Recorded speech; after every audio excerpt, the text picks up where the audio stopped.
ukuri amazi aruta inzoga. Amazi yaremwe n'Imana, inzoga zakozwe n'abantu. Amazi araruhura, inzoga zigatera umunaniro. Amazi akura umwanda mu mubiri imbere n'inyuma. Inzoga zongera umwanda cyane cyane mu nyama y'umwijima. Amazi atera umutuzo, naho inzoga zigatera guhubuka no gukora ibyo utatekereje. Amazi amara inyota, naho inzoga zikongera icyaka.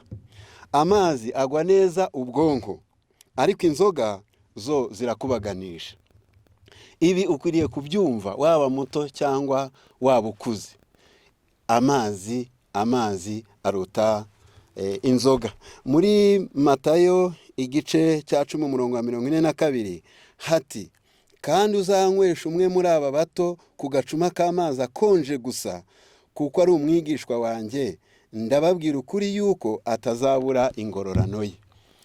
Yesu nk'umwana w'Imana yabonye umubiri wacu icyo ukeneye ari amazi atari inzoga.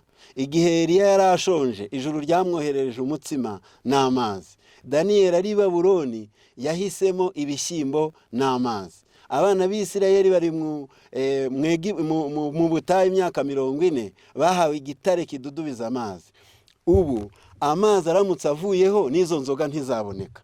Kandi abahanga n'abashakashatsi baramutse bakoze inzoga zitagira amazi, nabyo reka tubyemere babishobora. Ariko se ayo mazi wayiyuhagira? Ayo mazi wayameshesha? Ayo mazi wayashora amatungo? Ayo mazi wayashyira mu modoka cyangwa mu ndege ikagenda?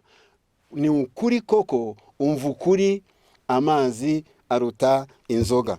Mu gitabo cy'Imigani 25:25 hatubwira ko nk'uko amazi akonje icyo amarira umutima, niko n'inkuru nziza nayo amarira umubiri, niko n'inkuru nziza igira ikimarira umutima.